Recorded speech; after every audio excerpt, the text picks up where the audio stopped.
Henrietta Mears, a Christian educator, author, and founder of Gospel Light Publishing, describes the Sunday school experience this way.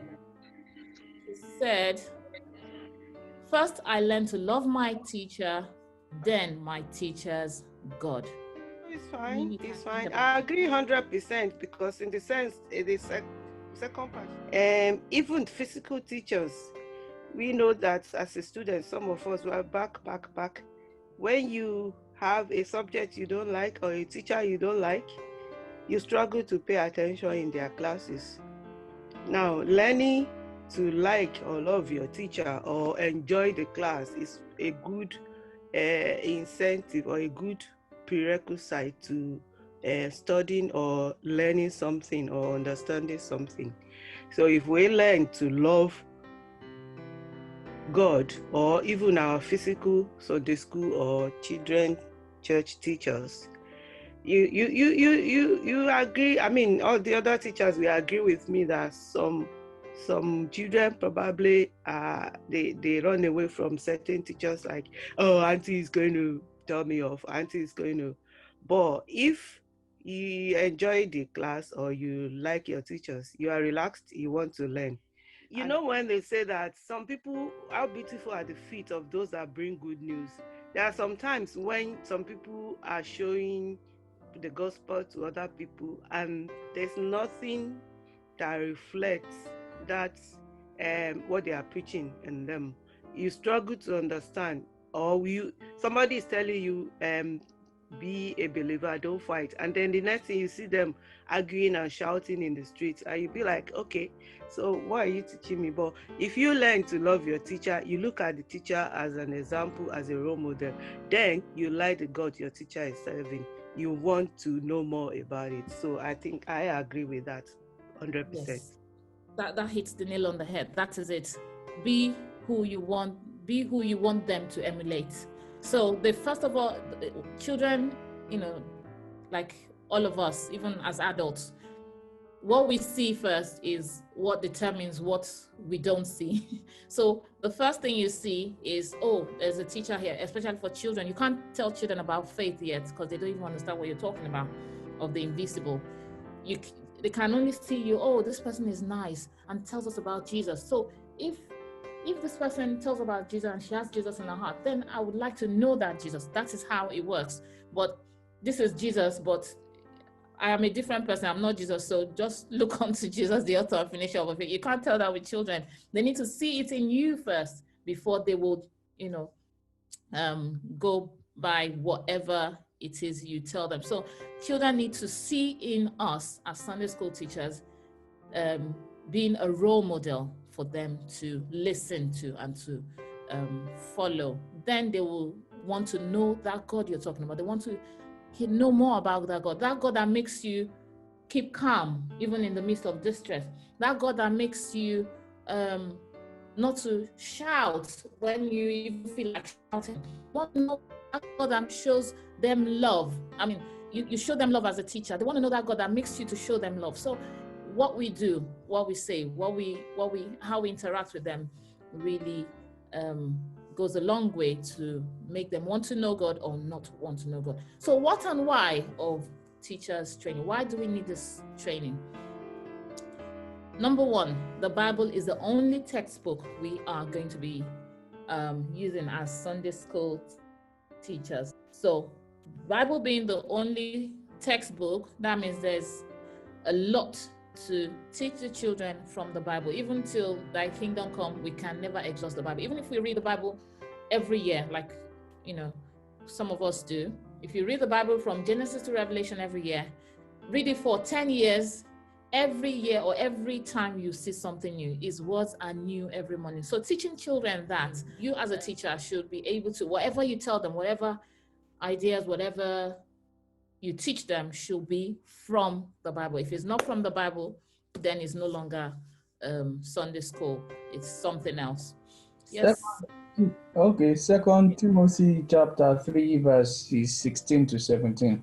All scripture is God-breathed and is useful for teaching, rebuking, correcting, and training in righteousness, so that the servant of God may be thoroughly equipped for every good work.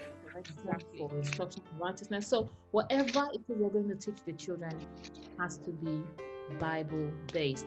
Then, like I said that already, moving them forward in their maturity. Remember, they are children, just like we were children too before we grew into adults. They are children and they need to learn. Hebrews 6:1 says, therefore, leaving the principles of the doctrine of Christ, let us go on to perfection, not laying again the foundation of repentance from dead works and of faith towards God. So faith towards God. So there is a need to move, to climb the ladder of faith, to climb the ladder of spiritual maturity. And we as Sunday teachers will be able to teach them how to move from point A to point B to C to D. They need to grow. If whatever we're doing is not moving them forward, then we need to rethink our strategy. It needs to move them. You may not see it, you may not see the results immediately, but whatever we're teaching them, whatever we're taking them through, whatever lessons, whatever curriculum, whatever lesson plan we have for them, whatever activities we have for them, it should be moving them into maturity. So, counsel from teachers to teachers. Yes, another reason why teacher training is essential is so to learn from one another, learning from one another. If we look at Proverbs, I wouldn't like us to read all of this because it seems we're 1 hour, almost 1 hour now, and we have just 1 hour left and we have a lot to cover. So Proverbs 12:22, Proverbs 12:15, these are all talking about in the multitude of counsel, there is safety. The reason why we're doing this is because sometimes you might need to rub minds with other teachers.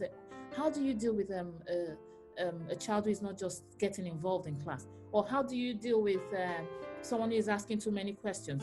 How do you deal with someone who is distracting my lesson? How do you deal with parents coming in to distract them? Things like that. This is a time where we talk heart to heart with ourselves.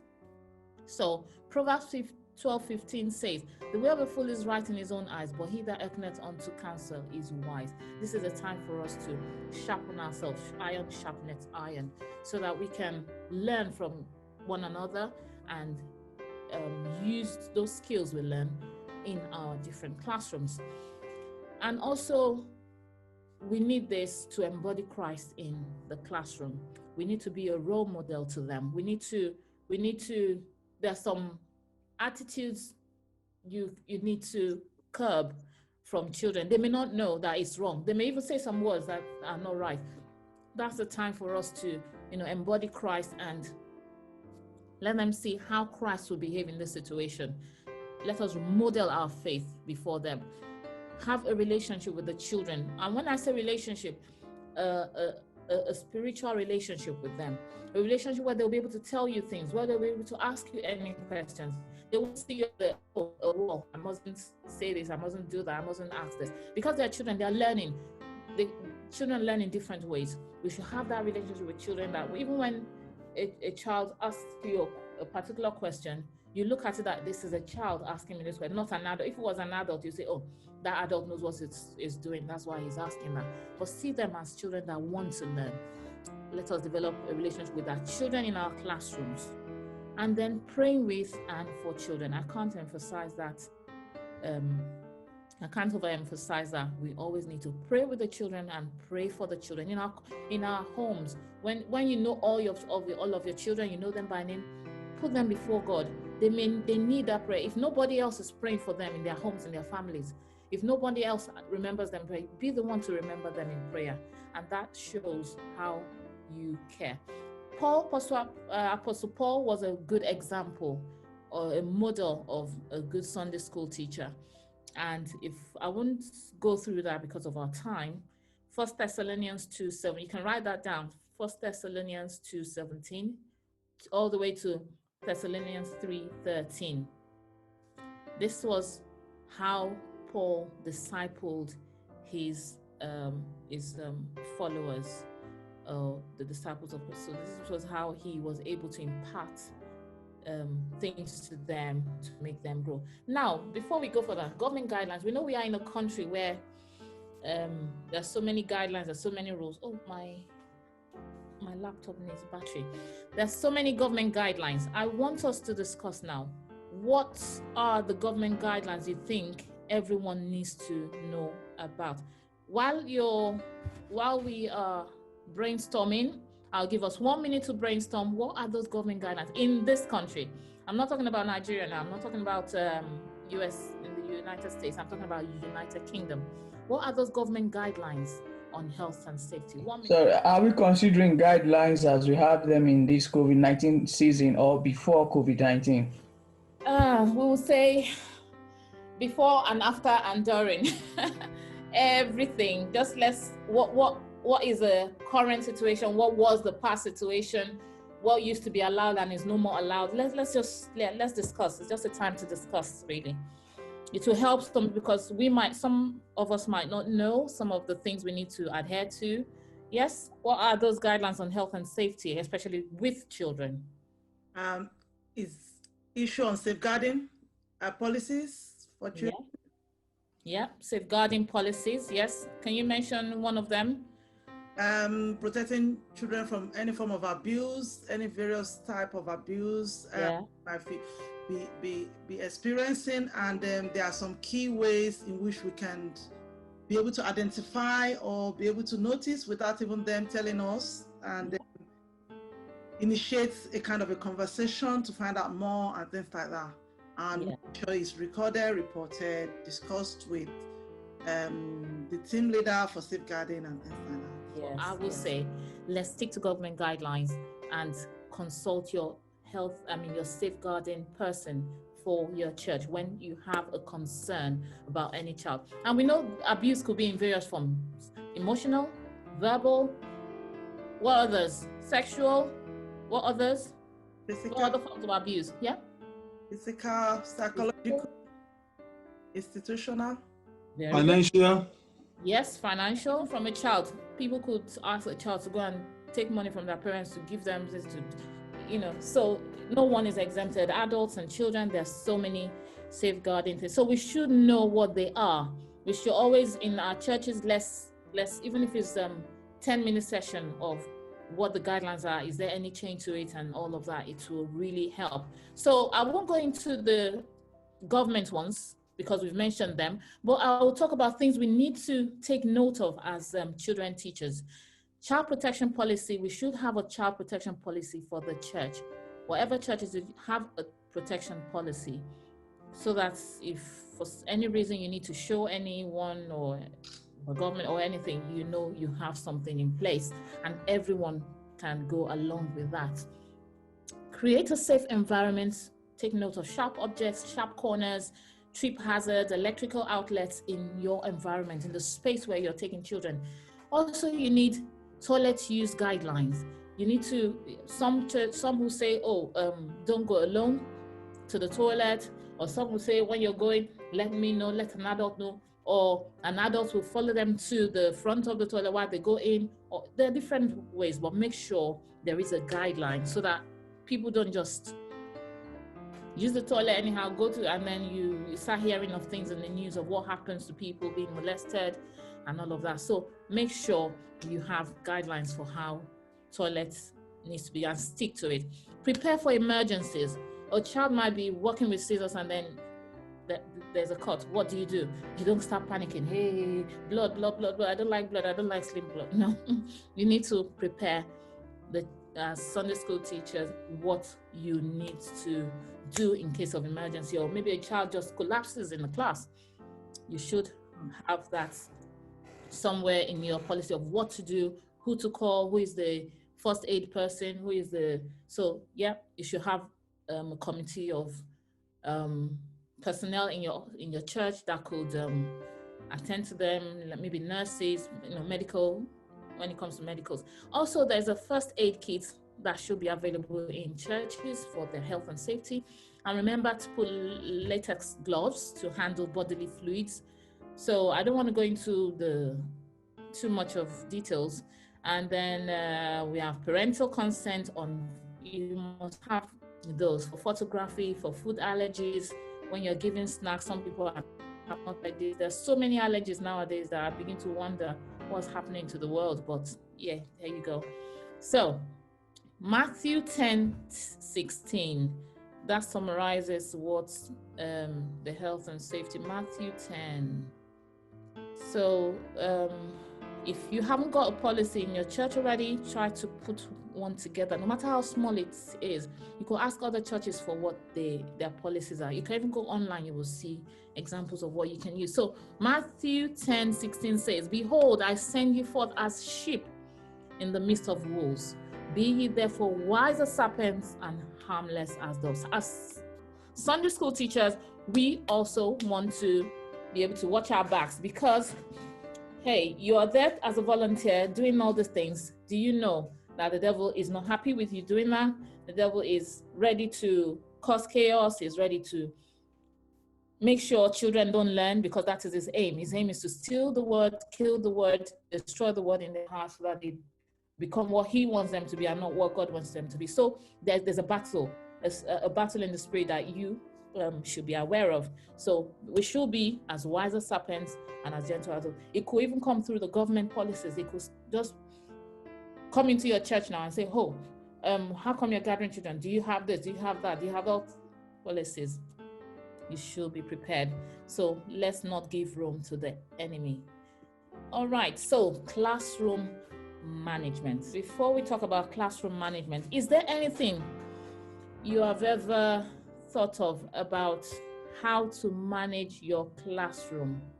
Is there any struggles? Is there any challenge? Is there anything you find so easy when it comes to managing your classroom? Anyone wants to share tips? Nothing is easy in managing teenagers' class too. Okay, you deal with teenagers, all right? Yeah, nothing is easy.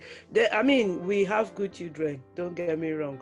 However, it's about the attention span and their wanting to get up after 10 minutes. Wanting to get around any regulation or rule that you make.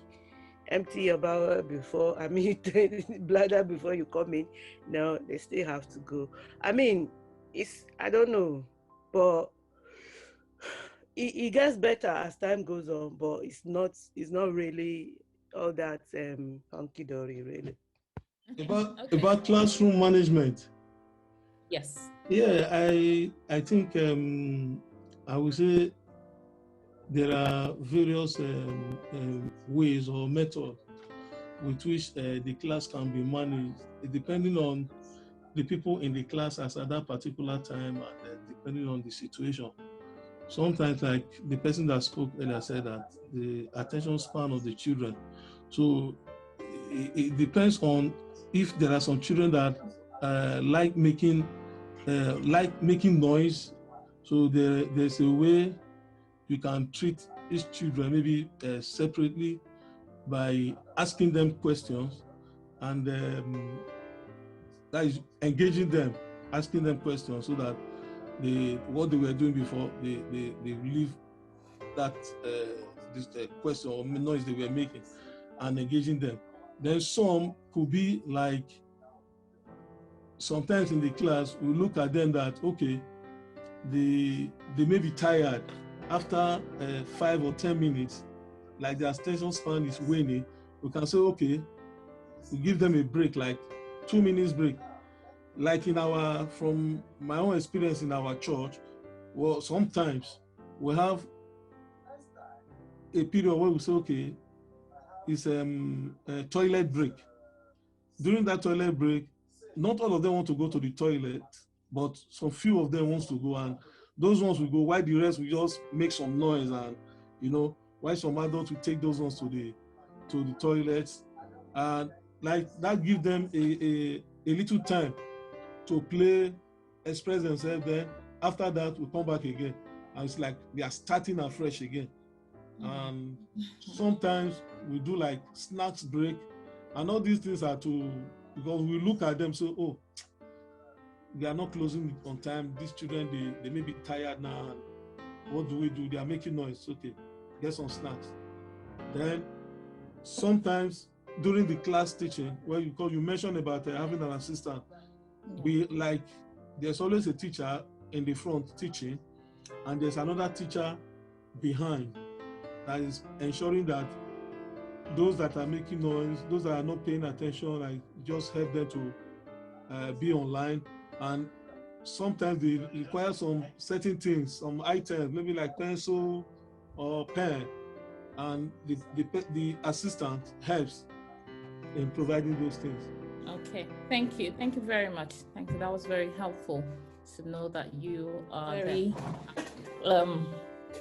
useful tips. And some of them I've mentioned there, some of them I haven't.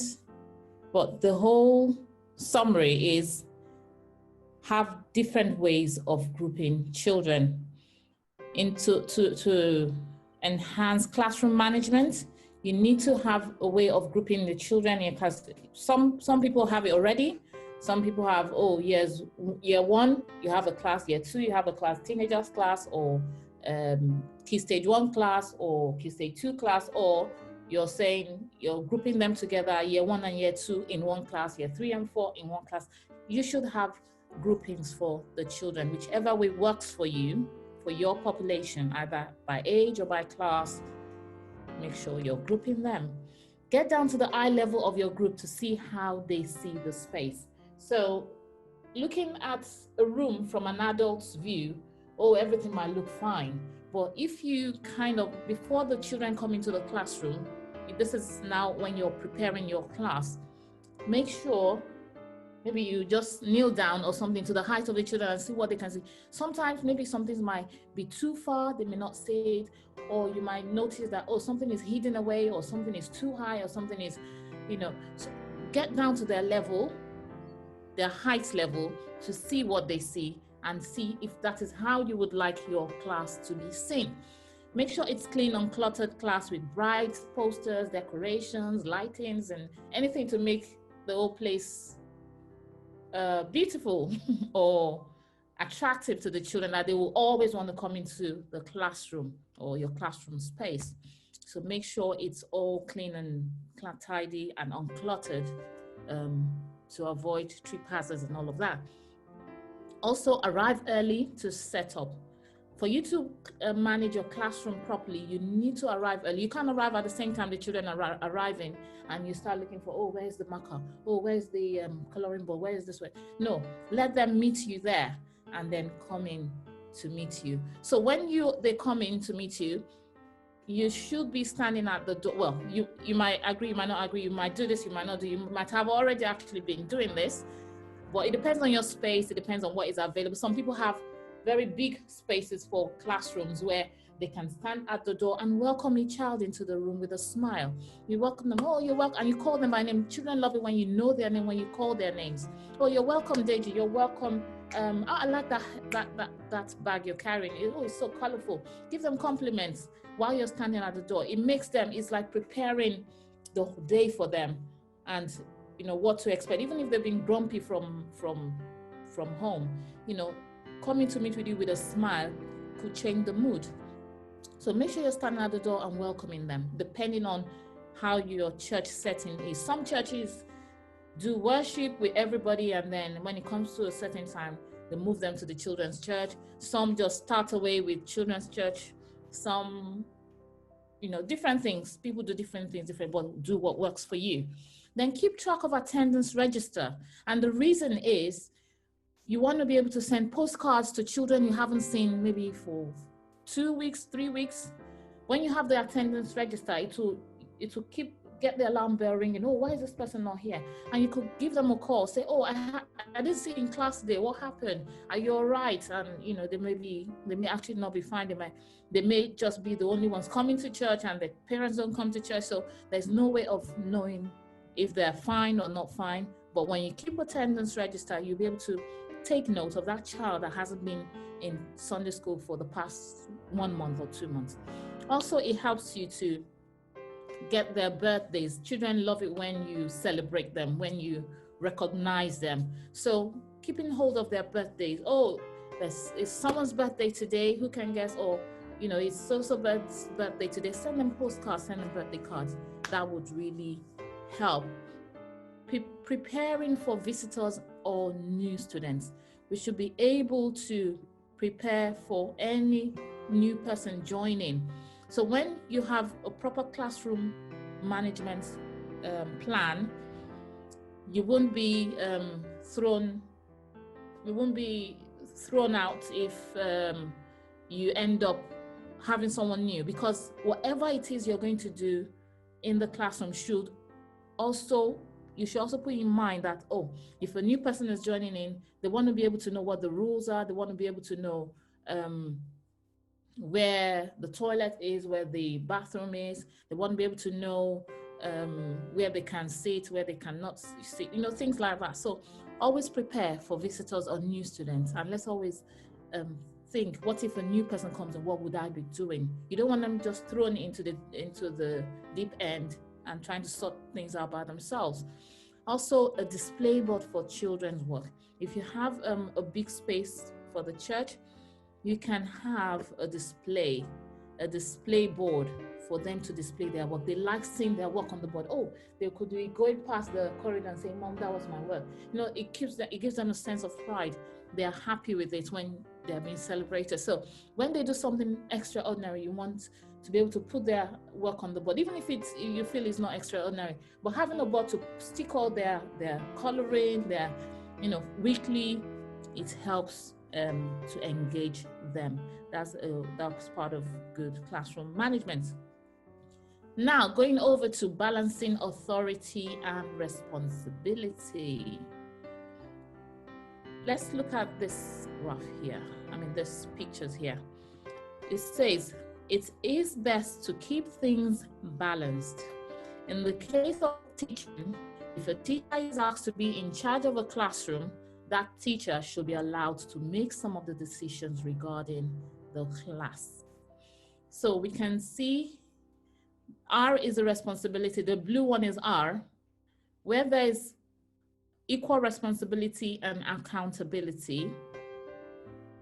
Everything is balanced. You become a joyful teacher. You're teaching your class nicely. You can, you have the responsibility for that class, and you have the authority as well. Everything works smoothly. It's just like being on a job where, you have the right balance of responsibility and accountability. But where the authority is greater than the responsibility, you become a dictator. And when the responsibility is larger than the authority you have, you become a slave. You have no say in it. And we do not want to, with a committee of teachers like this, we want to be able to give teachers the opportunity to be responsible for their classroom, and also to have the authority to do things, flexibility with their classroom, because they are the ones teaching the class. So let's avoid the two extremes, being a dictator or being a slave. So I just thought I'll bring that to our attention. We should be able to balance our responsibilities and authority. And some of the examples are, as I've seen here. Example 1. This is where we're all going to interact now. You are a teacher and you have a curriculum. The kids in your classroom did not fully understand last week's lesson. You want to review that lesson again this week before starting another. Now the question is, should you have the authority to make this decision? Why or why not? Yes, who is ready to kick off the discussion? Okay, let me start with Pastor Buki. Lord, I've actually been in some situation whereby we want to do like a revision for the class, and I realized that most of the children did not understand or were not able to remember what exactly was taught the previous week.